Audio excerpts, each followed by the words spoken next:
भाईजान एपिसोड 2 की शुरुआत में हम देखते हैं कि टोक्यो और पनमेरो हॉस्टेजेस के ऊपर से मास्क उतारते हैं और वहाँ पे लिस्बन, मोनिका और टोक्यो नंगे पैर बाहर चले जाते हैं हॉस्टेजेस के साथ। वहाँ पे लिस्बन कहती है कि हम शांति चाहते हैं और मोनिका सफ़ेद झंडा लहरा देती है।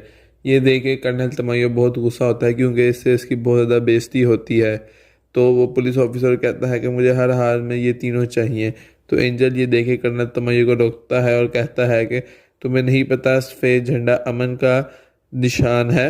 अगर तुमने इसकी खिलाफ वर्जी की तो पूरी दुनिया तुम्हें देख रही है।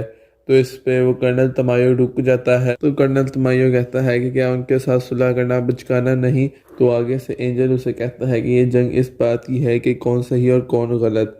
तो इस पे कर्नल तमयु सोचता है। तो एंजल उसे बताता है कि तुम उनके पास जाओगे बिना किसी बुलेट प्रूफ जैकेट के और टाई उतार, और तुम उनको अल्टीमेटम दोगे कि हम फ़ौरन से अंदर आर्मी भेज रहे हैं क्योंकि उन्होंने हमारे साथ चार खेली और हम भी उनके साथ अब चार खेलेंगे।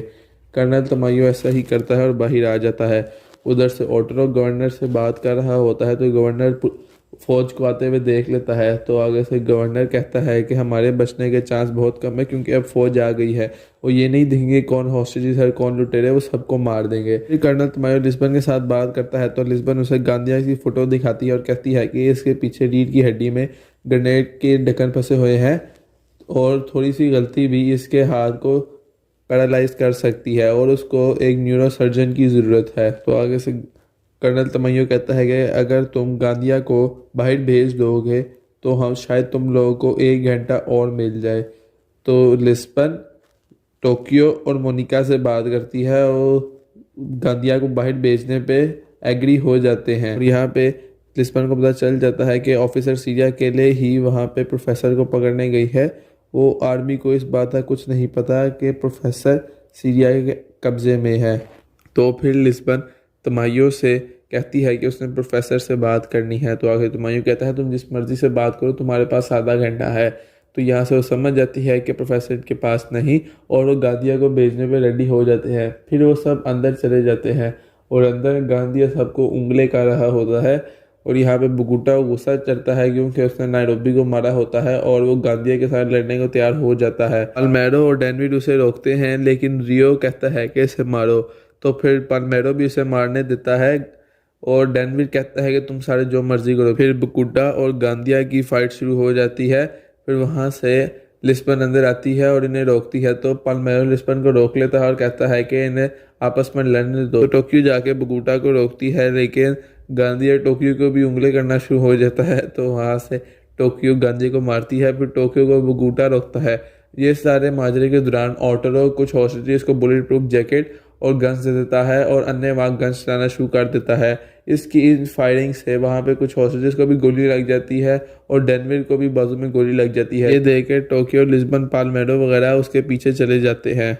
फिर वहाँ से कर्नल तमायो आर्मी ऑफिसर सगास्टा को तैयार रहने का कहता है। तो सगास्टा कहता है कि इस मिशन पे मैं सिर्फ अपनी टीम के साथ ही जाऊँगा। तो आखिर कर्नल तमायो उसे उसकी टीम के कारनामे बताता है। तो सगास्टा कहता है कि मुझे ये सब पता है, मेरी टीम बाहर ही खड़ी है। और वो उनको अपनी टीम दिखाता है और अंदर उनकी ऑटरो की और अंदर लुटेरो की बहुत ज़्यादा फाइट हो रही होती है। ऑटरो और गवर्नर और उसकी टीम किसी तरह करके बाहर जाने वाले दरवाजे पे पहुंच जाते हैं।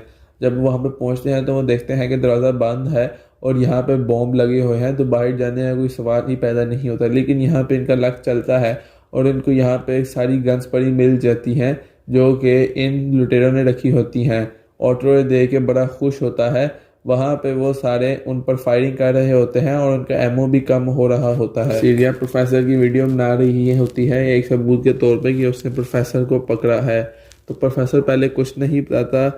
फिर जब वो कैमरे में देखता है कि मार्सिलिया आ रहा है तो वो सीरिया का ध्यान भटकाने के लिए सीरिया कहता है कि मैं सब कुछ बताना चाहता हूँ और पता नहीं क्या क्या बोलना शुरू होता है। और कहता है कि मैंने एक बंदे को अगवा किया, उसने मेरे लिए काम करने से मना कर दिया तो मैंने भी उसको फैमिली से मारने की धमकी दी तो उसने मेरे साथ काम करने को तैयार हो गया। तो आगे सीरिया कहती है पहले तो तुम्हारी ज़ुबान नहीं चल रही थी, तो आज तुम्हारी ज़ुबान तोते की तरह किस तरह चल रही है। और वो कैमरे में देख लेती है कोई यहाँ पे आ रहा है। प्रोफेसर ऊंची ऊंची चीखना शुरू हो जाता है कि मार्सिलिया यहाँ पे पुलिस है, यहाँ पे मत आना, मार्सिलिया यहाँ पे पुलिस है, यहाँ पे मत आना। लेकिन मार्सिलिया को सुनाई नहीं देता। तो सीरिया उसको मारती है और फिर बेहोशी वाला इंजेक्शन लगा देती है मार्सिली अंदर आता है और उसको पहले लगता है कोई उनकी जगह पे है, लेकिन जब वो देखता है कि प्रोफेसर सोया हुआ है तो वो काउंट डाउन हो जाता है, लेकिन इंस्पेक्टर सीरिया उसको बेहोशी वाला इंजेक्शन लगा के बेहोश कर देती है। तो वहाँ से बेंजामिन भी ज़रा हल्का होने गया होता है, तो सीरिया फायरिंग करके बेंजामिन को भी अपने अंडर कर लेती है। वहाँ पे ऑर्टरो सारे हॉस्टेस को भी गन दे देता है, खुद भी गन पकड़ लेता है ताकि वहाँ पे वो फायरिंग कर सके। वहाँ से ऑर्टरो भी फायरिंग कर रहा होता है और सारे हॉस्टेस भी फायरिंग कर रहे होते हैं और इनके पास एमओ भी कम हो जाता है। तो टोक्यो और रियो वहाँ से एमओ लेने के लिए चले जाते हैं। टोक्यो ने एक जगह देखी होती है जहाँ पे बॉम्ब्स वगैरह पड़े होते हैं और वो उन पे अब बॉम्ब्स का अटैक करना चाहते थे। वहाँ से कर्नल तमायो को पता चल जाता है कि अंदर फायरिंग हो रही है, तो वो सगास्टा को अपने हमला करने के लिए तैयार कर देता है। वहाँ पे ऑटरो के हाथ ग्रेनेड लगता है और उनकी तरफ ग्रेनेड फेंक देता है, लेकिन वो सारे बच जाते हैं। ग्रेनेड से भी उसका जी नहीं बढ़ता तो वो आग वाली गन पकड़ लेता है जिसके अंदर से आग निकलती है।